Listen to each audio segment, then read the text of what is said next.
Gotcha. Wapastim tsikasun. So hello, White Horse here, colonized named Jason Big Charles.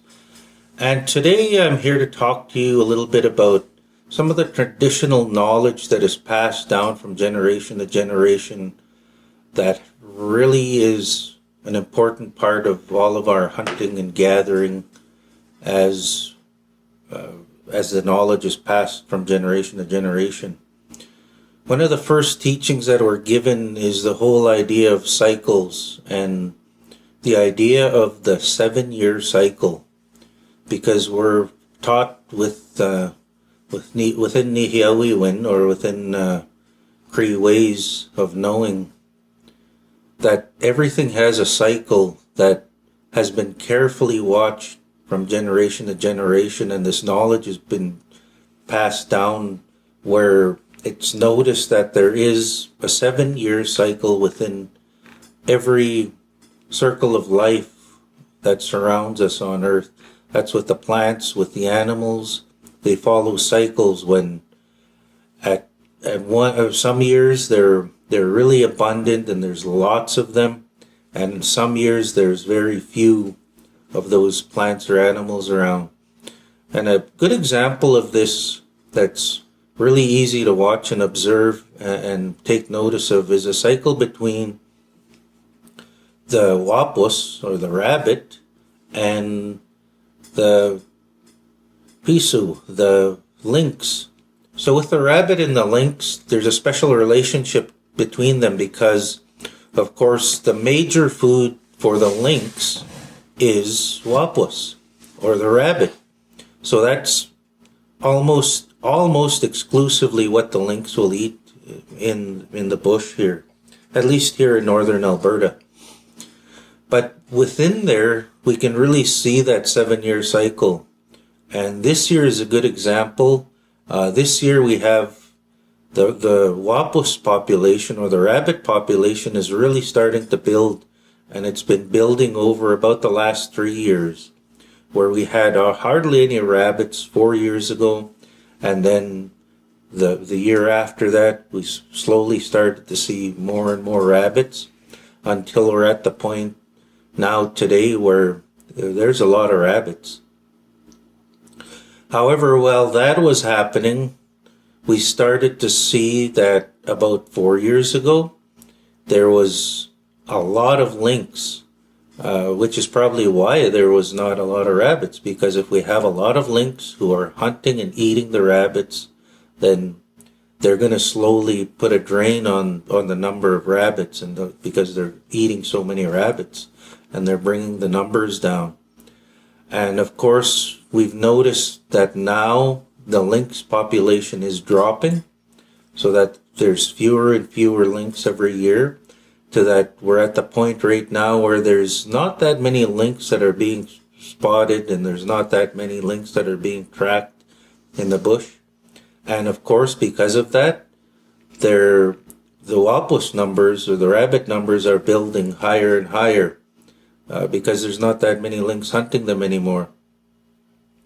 Which brings the question, why would the lynx population go down? Well, like I said, 3 and 4 years ago, there was hardly any rabbits.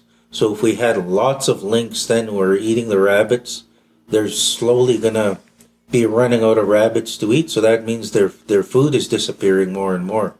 So of course, they're going to start starving because there's not enough food to feed them, which their food is the wapus or the rabbit. So there's less and less food around. So the lynx numbers start to drop because there's not enough food to support them. So we see here now where we are today that, like I said, the lynx population has dropped, but the rabbit population is going higher. Now in our traditional teachings, that tells us that the wapus are getting near the high end or the top of their 7-year cycle, which means they're probably year from their low point at 4 years ago. We're now going into year 5 of their cycle, where their numbers are really starting to build. And I imagine by next year, they'll be year 6 into their cycle. So there's going to be, year 5 into their cycle. So there's going to be more rabbits next year than we've seen this year. So there's going to be rabbits all over the place. So it's a good time for anybody who wants to go wapos tapaguiwan or snaring rabbits, because there's going to be lots probably next year.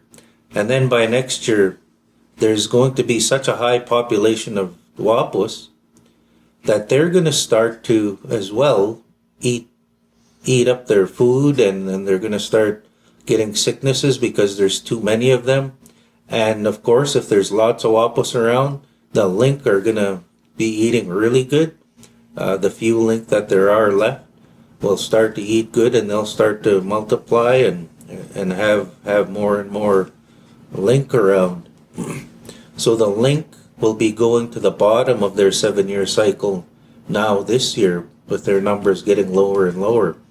So next year, when the rabbits start to build their population, the link will be at the lowest part in their 7-year cycle. But again, with so many rabbits around now, those few link that are left are going to have lots to eat, and they're going to be healthy, and they're going to build their numbers. So they'll start to climb after next year on their cycle. So we see how that connection there with between that 7-year cycle. Lots of rabbits, very few links, means that the link that are here are going to have lots to eat, so their numbers are going to start building.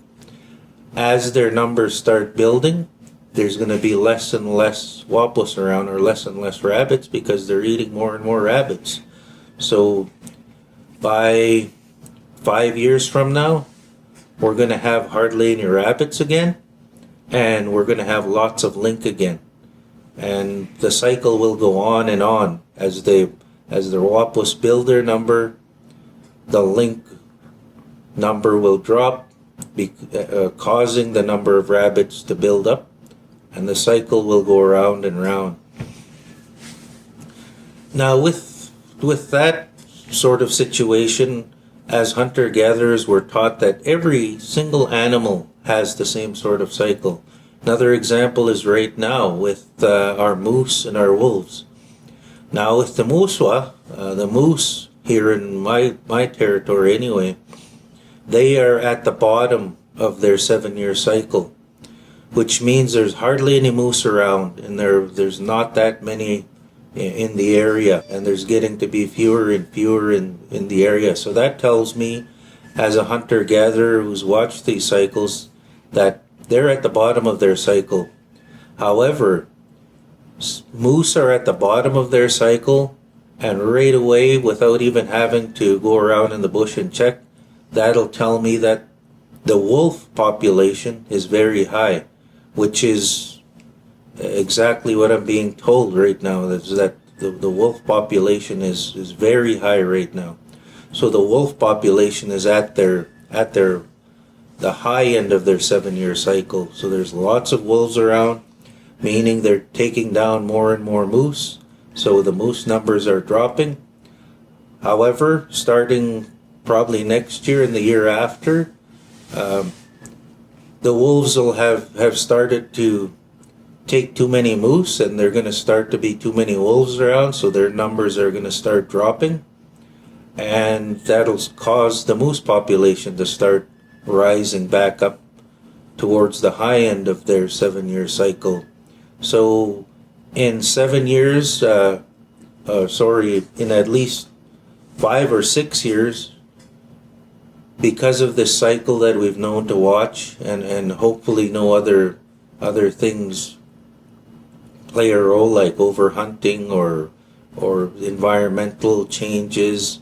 If nothing bothers that, we would expect in 5 years for the moose population to be at its high end again, and the wolf population to drop, because they start to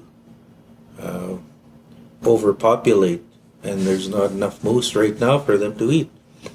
So as long as no other factors affect this cycle, these are cycles that we as traditional hunter-gatherers have learned to watch, and it tells us what to expect and tells us when we should be hunting, say hunting moose. Right now there's not a lot of moose, so that tells us we shouldn't be hunting moose so much because their population is really suffering right now because of the amount of wolves.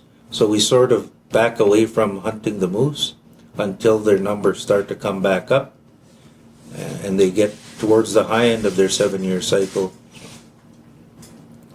So with the traditional knowledge we're given, we're also told that even the plants have the same kind of 7-year cycle, because over years and years of observing the world around us, our elders have learned to tell us that even our weather follows a 7-year cycle, where this year and the last year here in my territory, it's been super dry. We've had hardly any moisture.